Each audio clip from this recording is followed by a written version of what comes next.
Hello, family. My name is James Trice, and I'm the creator of a podcast called YANA, or You Are Not Alone. You Are Not Alone is a podcast for Black men.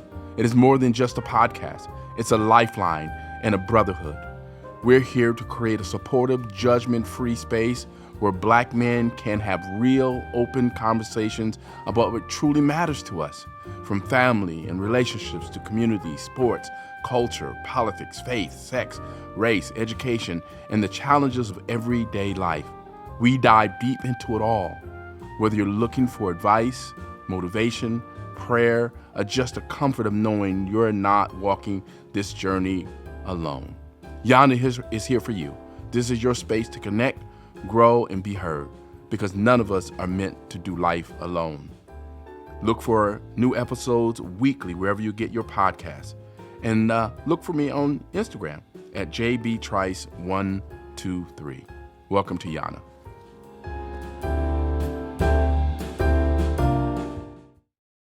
Grace and peace, everyone. Again, this is James Trice with You Are Not Alone, YANA.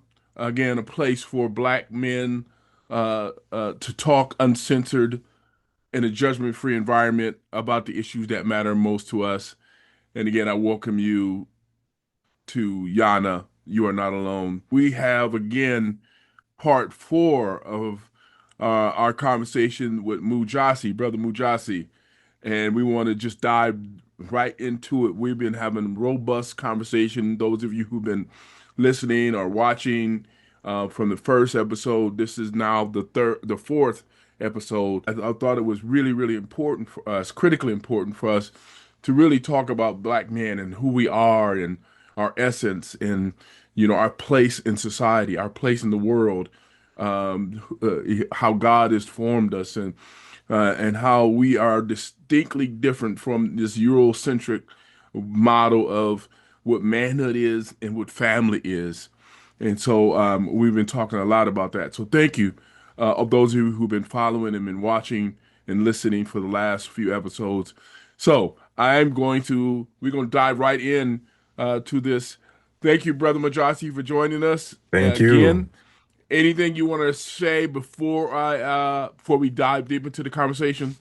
Yeah, I think there's one small piece when it comes to families, and we just covered that really like the last two sessions that we've had. We've kind of dived a little bit as much as we can within the limited time that we have on the Mm-hmm. role of the family in the construction of Black boys, males moving into manhood and the development of Black men. And I think one piece that I just want to leave is just this idea that um, we work with this in Black Family Blueprint, this idea and concept around raising children versus rearing children.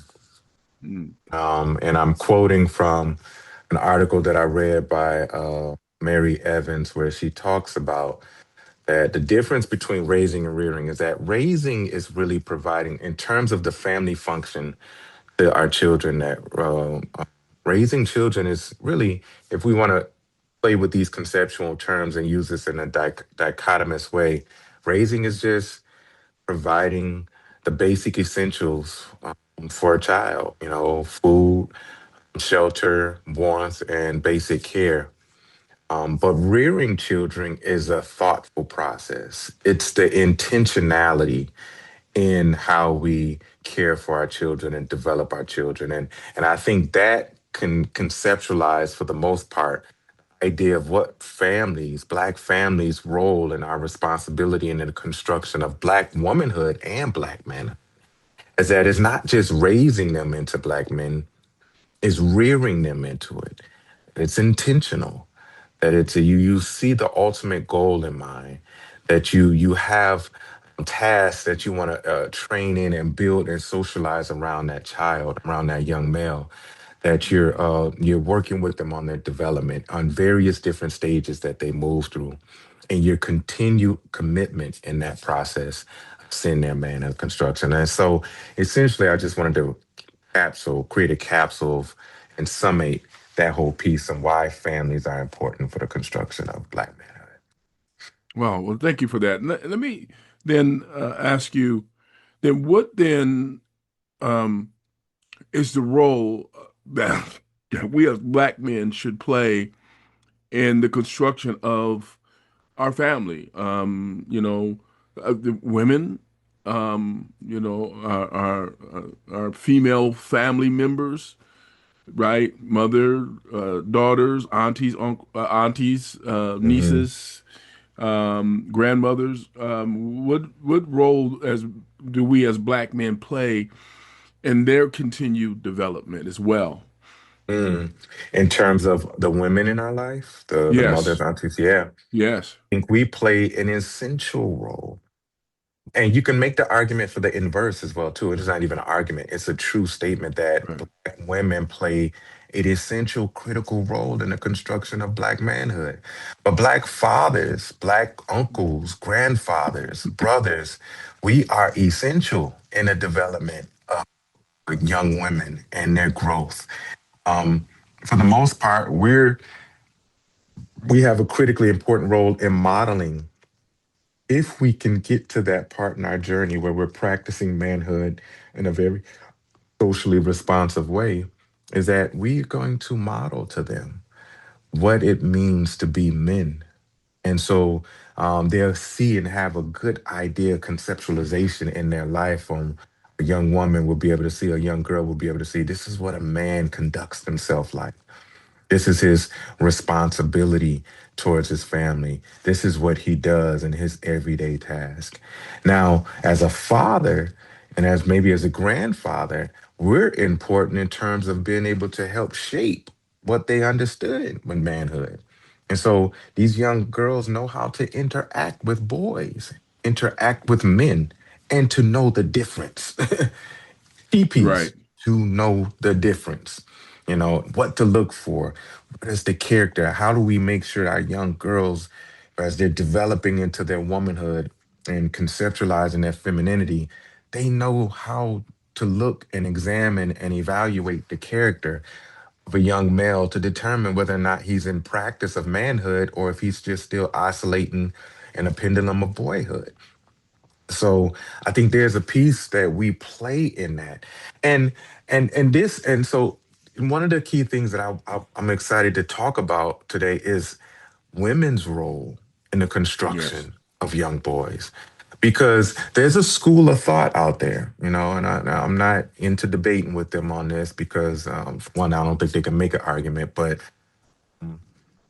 not interested, but there's a school of thought that some brothers believe, some black men believe that black men are only responsible solely, like that women plays no role in the construction of man. And some of them even go to the extent of saying that part of the problem of why men aren't men is because of women's role and influence and their impact in a negative way on boys constructing themselves into men. And of course, it goes in very specific things on single parenthood in terms of black women being solely to have the highest percentage in our community of being single parent mothers and these other factors.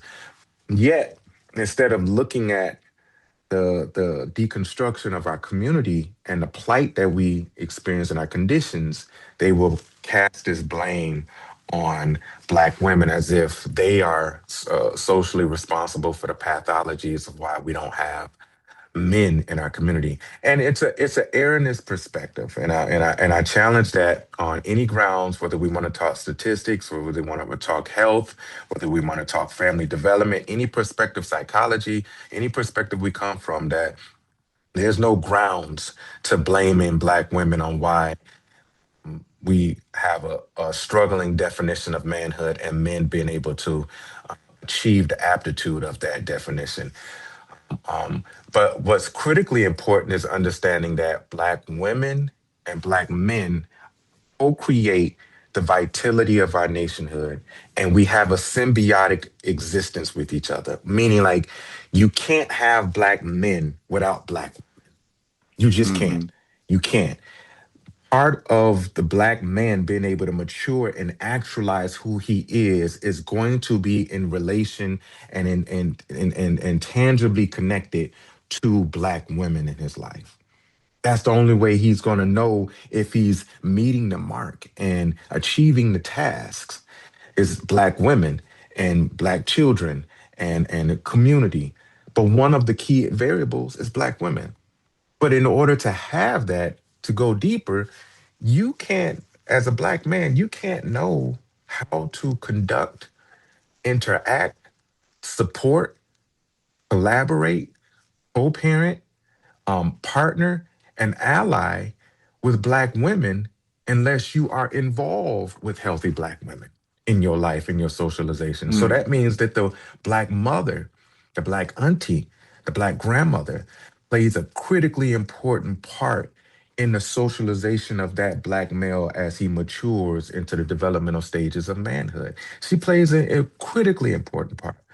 And so while I can make the case and make a very clear statement that Black men have to be intentional with leading the process of developing males into manhood, that does not negate women's role in that. And this is my conversations with my wife. This is what she teaches me. This is some of the things we've discussed and read about and researched with. But her idea, she's clear in helping me to understand that as we raise our boys into manhood, she is at the table.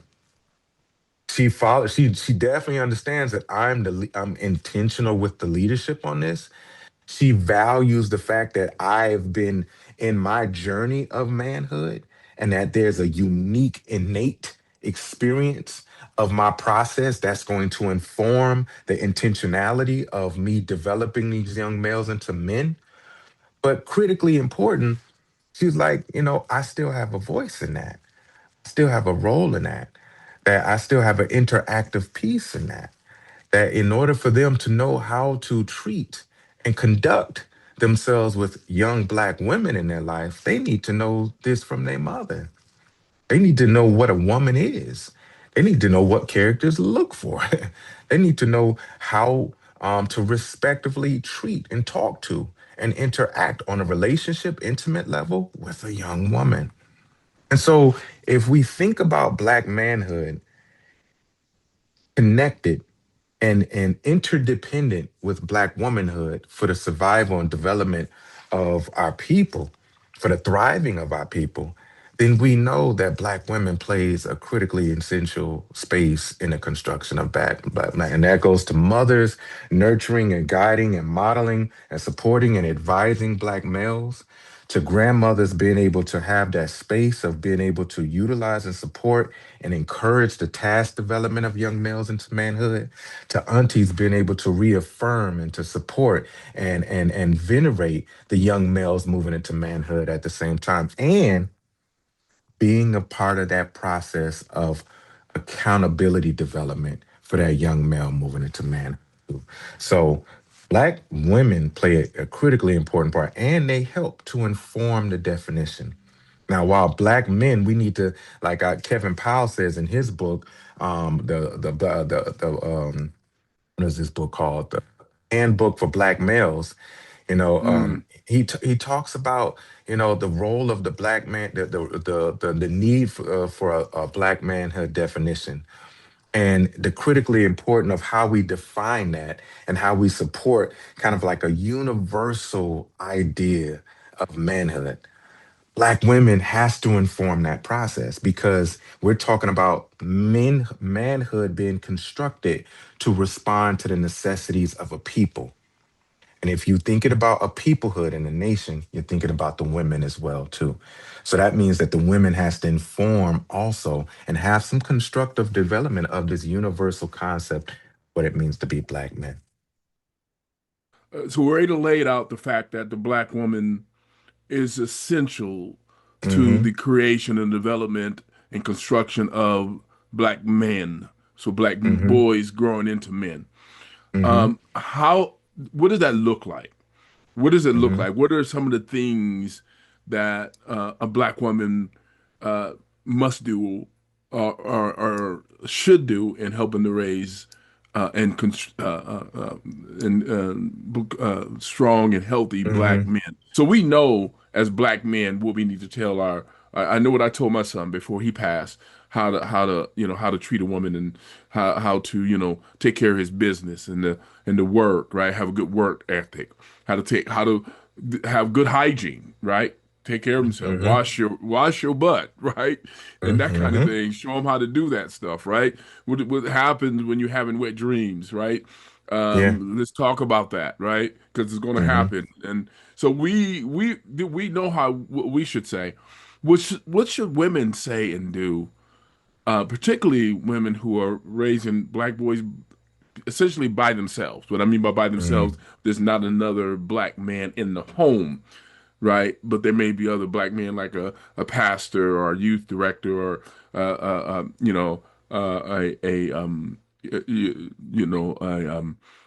park board supervisor or something like that. Somebody's working at the local community center, the Boys and Girls Clubs, those kinds of things, right? Hmm. What do black women do? What is essential for them to do in order to help, in order to raise this black man? So are you asking the question in terms of a single black mother raising this black man, or are you just saying what does it specifically look like with black women's role in a young male's development? Like, What does it because those are specifically look like? Yeah. okay. So what does it Yeah. specifically look like? And then if you want to Hmm. answer that second one, if you feel that there's two questions there, then answer that second one as well. That'd be wonderful. Okay. Okay.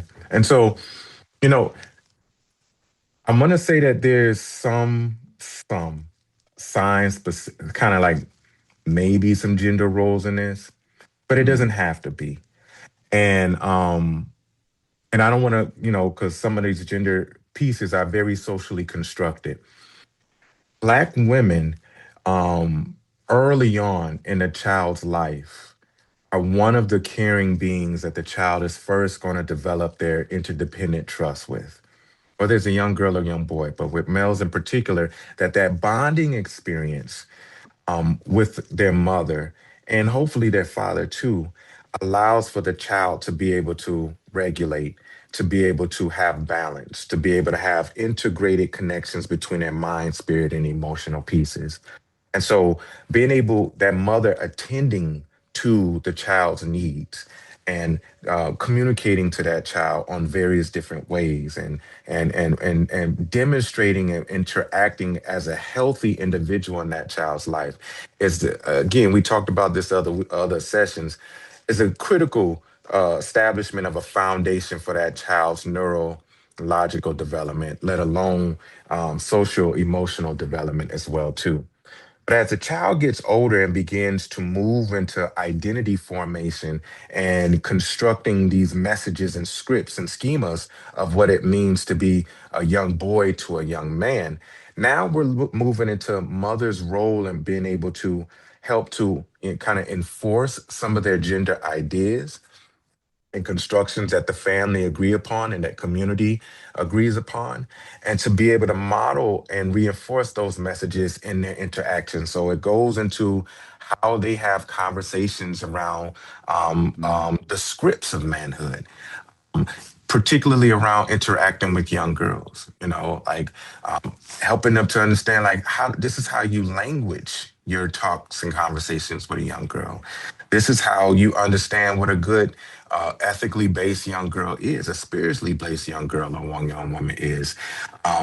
This is how you respect young women and their bodies in their emotional space. And this is kind of some of the tendencies that we see in our community of how young girls act and should act in these spaces. That's really, really important in terms of women playing a role in socializing young males and their first few interactions with young, because the template of how they're going to understand women in their life is often going to be with their mothers and their sisters and their aunties. And so the women, and not just only speaking only just the mothers, but the women in that young male's life has to be like men have to be in sync and in one accord on the ideas and the values that they're emulating about what a young woman is. Now, I'm just harping on the conversations, the bonding experience, the modeling as well too that women play in terms of young males understanding the constructive definition of women in their life. But then there's also the piece that women can share in terms of reinforcing and constructing some of the ideas that men are intentional with developing the men, developing them into men. And so if you have a father that's intentional about their young male knowing how to construct and do something with their hands, that they have to be able to create, construct, and control the environment with their hands, whether they're carpentry, they're just skillful around the house, whether they know how to just a good handyman all around. The mother can reinforce that and support that notion of, relying and supporting the responsibility of that child being able to have these tasks and being able to help them see, how they can troubleshoot any complications that they may have, supporting kind of like the task development of the men who are being intentional in that child's life. So just kind of backing the fathers up, backing the men up in that child's life as well too. Mothers also, and this is kind of like the history and experience of Black traditional families. Women tend to anchor the spiritual development in our lives, in our communities, in our families. It Yes, doesn't mean that yes, men don't play a role, but right, women just, we can look through the annals of the analogs of our history of our various different spaces where we've had institutions, organizations, leaderships, activism. Women always the forthright leaders of that spiritual piece. I think it's just by kind of like how culturally, as a descendant African people, that women played a role. I don't know. I got some theories on that. But in terms of family making, women, mothers and aunties can definitely continue to model that spiritual connection that young boy is developing into his manhood and helping to integrate that in his construction of manhood. Doesn't mean that men don't do it and that we shouldn't do it, but it just means that we can have that role of women really helping to anchor young boys know that they are, they're walking in a divine path, and that because women do that so well, that's one key essential role that women plays in their life. But I'm just giving examples, and that's could be through prayer, through meditation, through understanding their relationship with nature and God, many different ways and behaviors that they can be expressed. But I'm just giving various examples. The right, key thing is that, again, because Black womanhood and Black manhood are symbiotic and they co-create in the family making process, some of this really depends on how each family decides women's influence and construction of manhood will play out in parental behaviors, in auntie behaviors, and grandparents behaviors. So it kind of depends, because there's no one script that's going to work for the right. whole family. The key, most important piece to pull away from this is that women have to be involved in the construction of Black manhood, the same way that fathers have to be involved in the construction of Black manhood. So how that may play out depends on the family and how the family's role is in constructing what each and every person does. But again, it goes back to what we said a few sessions ago, that men have to be intentionally involved and intentionally the core of constructing that, because we have the visceral experience of our own path of manhood to help outline the template of that young male moving into manhood. But women plays a part in that. They're a part of that piece. And Mm. how that may look may vary depending on the Black family. So how does then a young black man, it could be older, let's say 30 or something years old, uh, and he hasn't grown up with any of these positive uh, Hmm. influences, these knowing how to be a functional, productive black man, right? Hmm.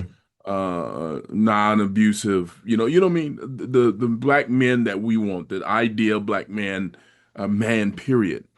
Hmm. And all he's grown up with is all the negative stuff, right? All Hmm. women are bees, right?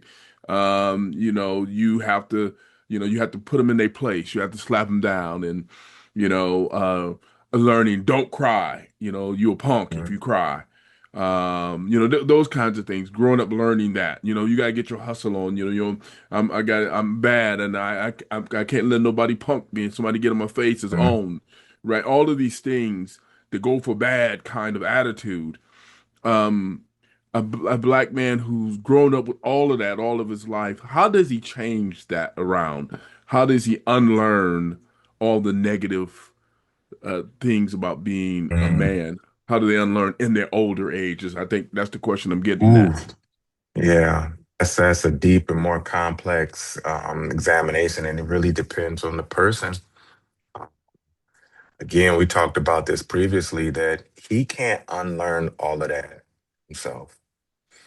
And he may have some experiences in his life that he believe kind of quote unquote reinforces these notions of what he believed. But oftentimes life experiences himself themselves is going to show him that his perception about black women and his perception about who he is erroneous. But we don't want to leave it up to life alone because that can be a long process. If the man is intent, if he's serious about it, and he wants to be able to challenge, and this is the hard thing about that. This is the hard thing about that question because a lot of brothers don't know how to awaken themselves enough to challenge some of the thinking, some of the scripts that they may have kind of accepted over the years, and to challenge themselves in that way to investigate whether or not what they previously believe or what they believe is actually right.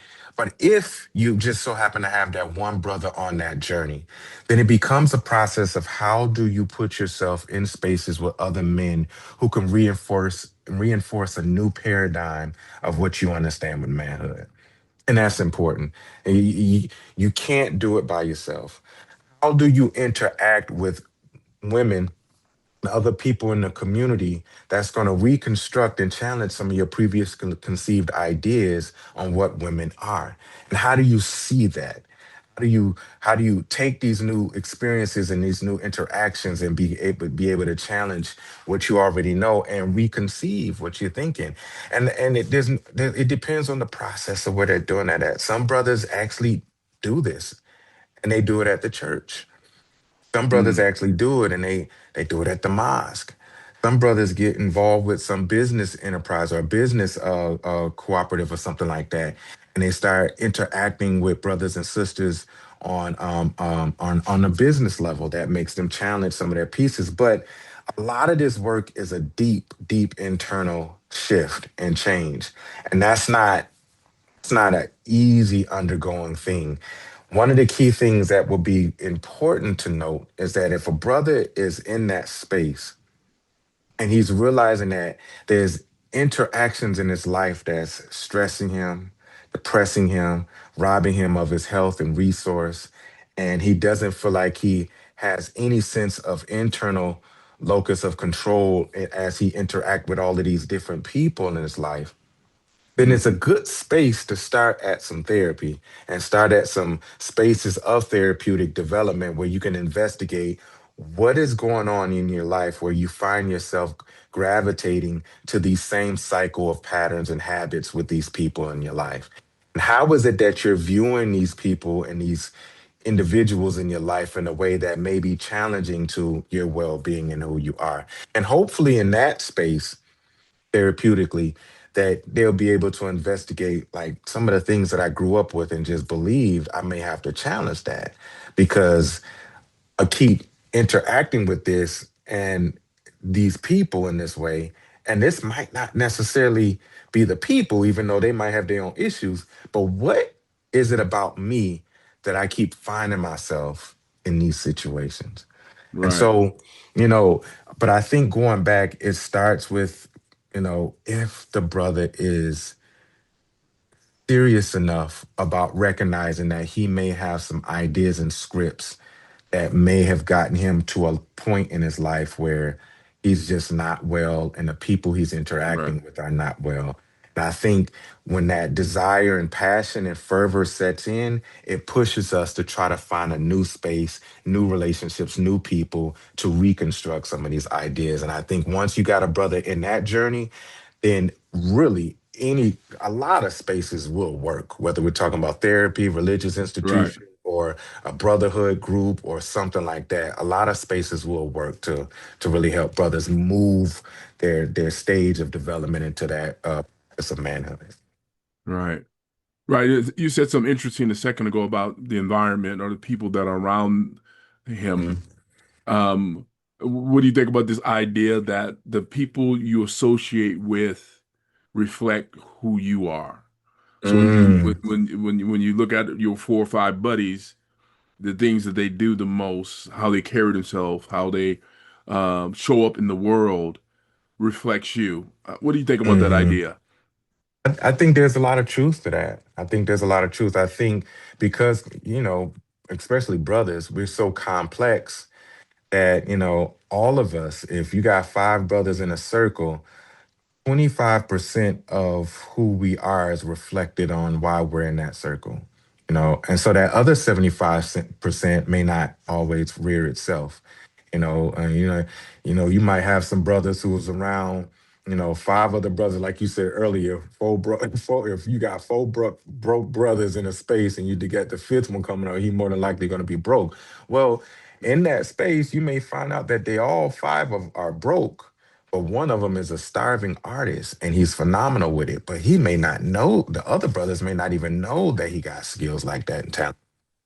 And you might find like the other one is really creative and really good at, developing organized methods to be able to do business pieces, but he don't really share that with the other brothers. So my whole point with that is that there's a lot of truth to that. But because we're so complex as black men, as human beings, you may find that we reflect the aspect of who we are in the environment that we keep. It's just an aspect of us. And there's still points and spaces that's there for growth, that's there for change, that we don't always disclose and pull up. Because essentially, when brothers get together, there's a large aspect of us that's performative. Mm, We're performing a certain type of masculinity. We're performing a certain type of what we think is manhood to be in this space. And it might be a negative aspect. It might be an undeveloped aspect of us. It might be a lack of growth in us. It might be a habituated part of us, but we're performing in some way. And that performance oftentimes have behind it these ideas and scripts and beliefs of what we think we're supposed to be, but also things that we have not matured or things that we refuse to disclose in that space, in that environment. well, thank you for that. And brother, we are almost at time. I'm going to ask you one last question as we Hmm. close this part, and there may be another part. We'll talk about that offline. So as we end part four of our amazing conversation about black men and the black family and the black community, what would you say as we close today's part four about black men's responsibilities toward raising black girls, Mm, right? mm, mm, What are mm, some of the things? What are some of the duties he must know in order to mm. make that happen? What are some of the things he must do in order Yeah, to do yeah, that? yeah. In short, and we're gonna definitely build on this in the future. In short, Yeah. it's a good question. I think black men have to be responsible, to be sensible to women's development. They have to listen to women. I think as fathers, we're responsible. We're making sure we're listening and trying to attune to our mental and emotional development of our young girls. The same thing mothers have to do with their sons.